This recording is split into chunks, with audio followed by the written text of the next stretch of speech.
yesterday marks the end of a historic lawsuit where the controversial radio figure Alex Jones has to now pay $965 million for spreading dangerous and harmful misinformation about the families of the victims from Sandy Hook. The reason I say that this is historical is because this is the largest sum awarded to the victims for spreading dangerous and harmful misinformation. Not only in the America, but I think in the world, actually. So, by comparison, O.J. Simpson was ordered to pay $33.5 million to the families for the wrongful deaths of two victims. And another example would be, if you guys remember, the bank crisis of 2008, which apparently more than 10,000 people committed suicide tied to the economic crisis. The largest fine a bank executive had to pay was $67.5 million. Now, from what I have seen on the internet, even the majority of right-wing speakers are defending Alex Jones, saying that he was guilty. But they are saying that maybe this is a little bit too much. Maybe this is just a cent too many because he wasn't the person that pulled the trigger.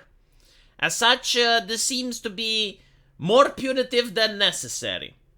And Alex Jones himself claimed that he does not have $1 billion in order to pay for the damages.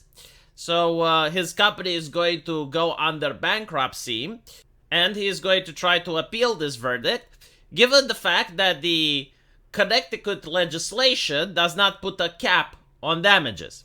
So this is not going to be a similar case to the Johnny Depp trial or the Oberlin College trial, where even if the jury wanted to award the defendant more money, they couldn't do so because there was a cap. Furthermore, more families can also come out and sue Alex Jones in different states, because I don't think all of the families have filed charges yet. So it is very unlikely that the families are going to see the $965 million due to the fact that Alex Jones would require a soul stone from a warlock or to figure out a resurrection spell, because it would take him several lifetimes in order to pay for this amount. What's also interesting is that I wonder if social media will allow him to come back in order to work out the debt. I mean, given the fact that justice was done, the hammer was sentenced, and he regrets it. He apologizes for this. He said on multiple occasions that he was wrong and he is sorry. I'm really curious to see if social media, now that justice has been done, is going to allow him to come back. But of course, I highly doubt it, because most left-leaning people, which I'm pretty sure can't even name the families of the victims or the victims themselves, have made it absolutely clear that they're not happy because the families are getting paid. No, they are happy because Alex Jones is going to be ruined. And the mainstream media is shouting this from the rooftops, both in the United States and in Europe. As you can see here in the newspaper Le Monde, Alex Jones' trial, a record fine intended to make misinformers pay. So this is to set an example. And it is not just newspapers, it's also activists on Twitter. For example, J.K. Rowling says that it's still not enough. So she would want more than $1 billion to be paid, saying that there is literally nothing he could do that could make it right, what he put those families through. But I hope this breaks him. And this is the vibe on Twitter, the engagement in those 5 minutes of hate, where people are hoping that this would break Alex Jones, of course, due to the compassion that they have for the victims. Again, as far as I know, Alex Jones did not pull the trigger. Which begs the question, if this is what actual justice looks like, then why wasn't justice being done in the O.J. Simpson case? Or in the case with the bank executives that were responsible for the financial crisis? I guess we'll never know, but what I do hope is that someone doesn't sue J.K. Rowling for misgendering them and also pushing harmful and dangerous misinformation. such as that men cannot have uteruses, which a lawyer of has claimed that it's committing transgenocide. So that is harmful. I don't think it's $963 million worth of harm, but surely it is worth some harm, isn't it? All jokes aside, though, I do hope that this sets a bar for the future. Because we're having the TikTok user, Four Doors More Whores, more commonly known as Kyle Rittenhouse, who is planning to also file a couple of lawsuits, especially against social media, who didn't allow people to claim that what he did was self-defense, but did allow people to attack him and say that he was a murderer, which, as we saw, he got acquitted of.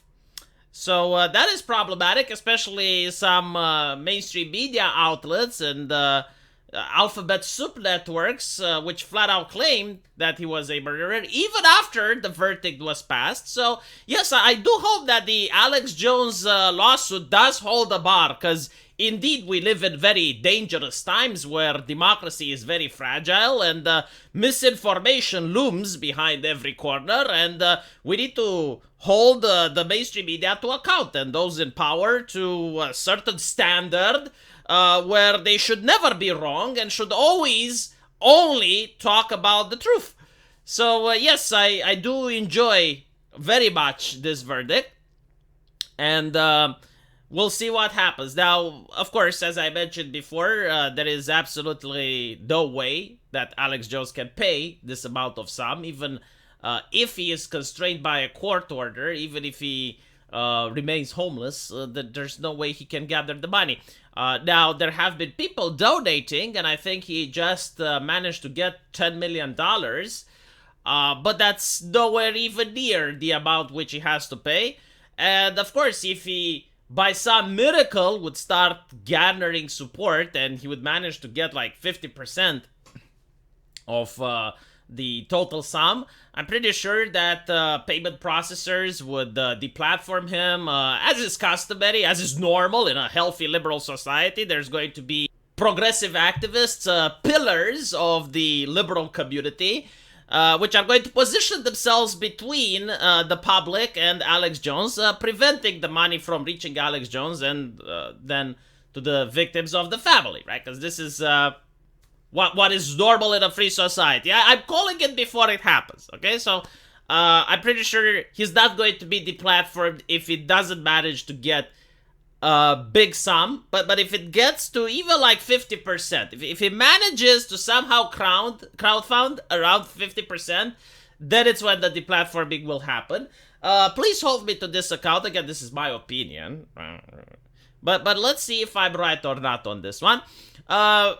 Finally, before ending the video, I would like to read you what one of the plaintiffs of the victims have said, because it's very poetic. I mean, the man, if he didn't become a plaintiff, he should have become a poet. I mean, look at this. This is so beautiful.